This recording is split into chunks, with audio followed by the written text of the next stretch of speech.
those jobs. It's the same skill that's going to be required to decommission those plants. Why don't we have them, ESCOM, start to assist those companies to establish contractors? Those contractors are the ones that are going to be engaged in the decommissioning processes. Are we still going to have companies coming from Gauteng to come and do that decommissioning, while we have people that are losing jobs in the province? Those are some of the things that already the LED functions in the municipalities now need to have started engaging ESCOM on. When the municipalities have determined where they need, because the advantage that the municipalities have, independent power producers can come in. Are they going to be having contracts with ESCOM or with the municipalities? Because who's going to be establishing the power plants? If the municipalities need to establish the power plants, the advantage that they have is that there are government instruments that they can use for funding. For example, today while we are here, some of our colleagues in MISA, in partnership with the DBSA, they've got a platform that they are having with the municipalities countrywide, where they are introducing a facility called the Budget Facility for Infrastructure Development.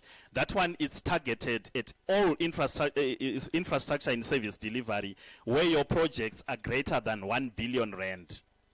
Now, if we're talking of projects greater than 1 billion rand, at the same time when the municipalities here are considering establishing their own green energy power plants, are we also not talking about projects that are in the same range?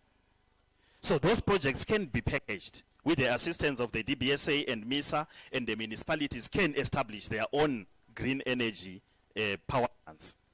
But they need to start at the SDF. Do the municipalities have that plan in place? So those are some of the things that we need to take into consideration. The last comment that I have, Chair, is with regards with, from a policy perspective. We know that under the current setup, the government through the INEP is assisting the municipalities with electrification projects. But that's because we are taking our electricity off grid. Once we go green, the advantage, like we said, with green energy is that it can be scalable. We have got an indigent policy as government. And on that indigent policy, we're electrifying and giving electricity 50 kilowatts to the indigents. When we go green, do we still need to supply those individuals, those homes, from the grid? Or can we have instead now solar solutions for the homes so that they go off the grid? And then it reduces the burden on the municipal grid. Yes, our own companies, they are going to be, like, for example, we saw on the case study from the Garden Route, where they are showing us they are generating their own electricity from the car parks. But it can only go so far, especially for commercial buildings. They will still need that power from the grid. So we can reduce our grid to supply the balance. But policy now needs to be revised to accommodate green energy for the individual households, for the individual commercial businesses, for the individual companies. And then that reduces the pressure on the grid from the municipality. So it's also something that needs to be put on the table when the discussions are happening. But above all, the municipalities in the province, they now need to position themselves. They now need to identify where do they need the assistance of national government in order for them to be assisted, so that they still retain the advantage. It would be exciting, Chair, to see Mpumalanga being the hub of green energy, where research into green energy is done in this province. The manufacture, if we say we are going to buy the technology from where it's already developed, but the manufacturing companies, can we have them positioned in Mpumalanga? It's a discussion that our leadership in the province, in the municipalities, needs to take up with the national government. We are going to be the most affected by this transition. Can we be protected when that transition happens? Let's have some of those things be prioritized to be established in our province. Thank you, Chair.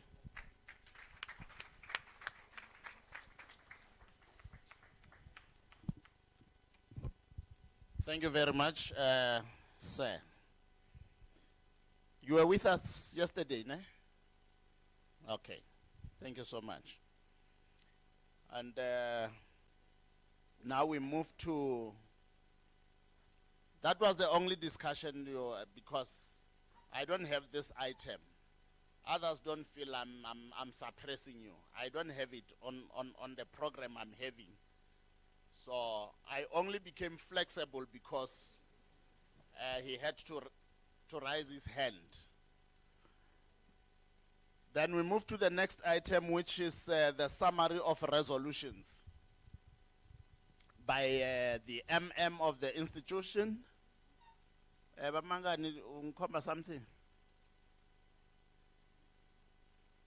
Oh, okay.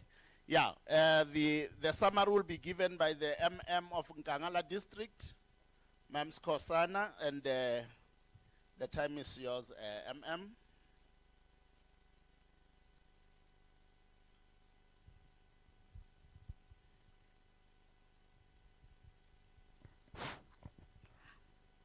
Thank you so much, the program director.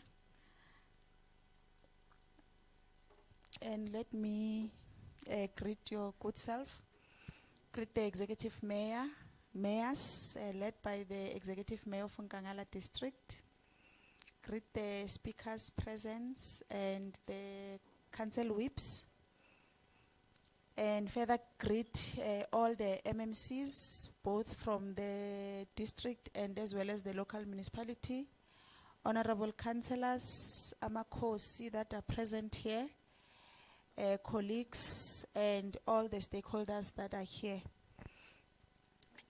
My presentation is going to be very short, but I don't know what's happening. It's sabotage.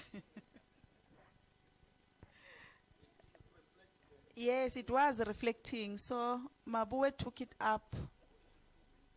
It's a squammensack. Why you're not owning this? Why do you put it in your pocket?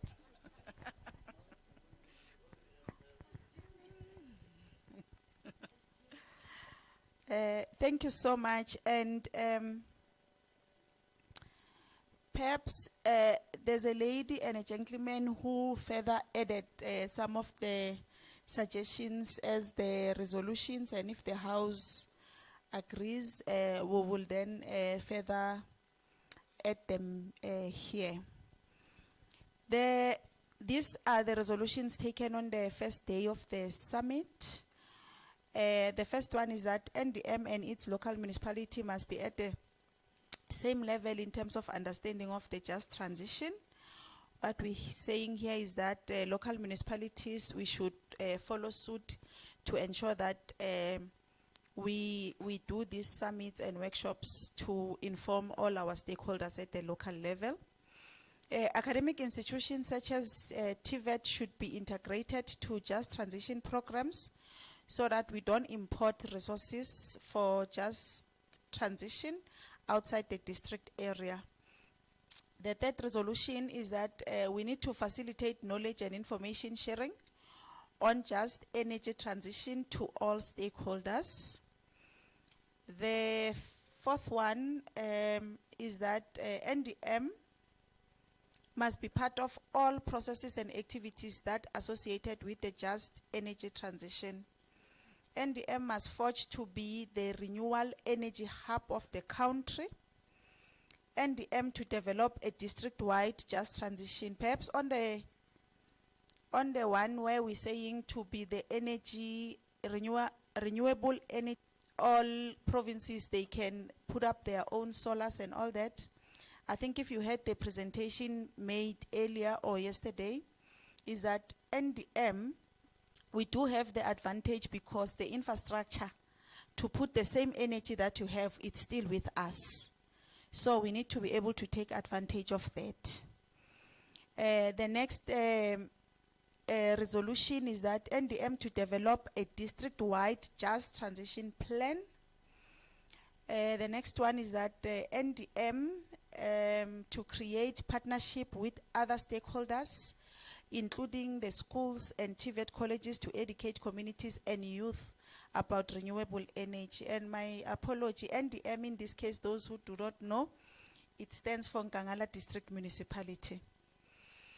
The next one is NDM should facilitate the involvement of youth stakeholders in ensuring that youth participation in renewable energy in internships. The next one is that we must develop the attitude, this was taken late after the panel, the attitude that nothing about us without us, no policy or decision should be decided by any representatives on just transition or energy or renewable energy without full and direct participation of the district municipality and its local municipality. The next one is that just transition should be used as a vehicle to ensure that NDM communities have access to business opportunities. We also need to conduct the feasibility studies to determine the best options to diversify the energy source, renewable energy in the district. The next one, the skills that is currently utilized in coal-fired power station should be retrained and transferred to the solar production. Traditional leaders should be a key stakeholder in just available, and we need to start exploring such. The next one is that the district to strive to a well-managed just energy transition that is a strong drive for new jobs, better jobs, social justice, and poverty eradication. We also need to establish at a district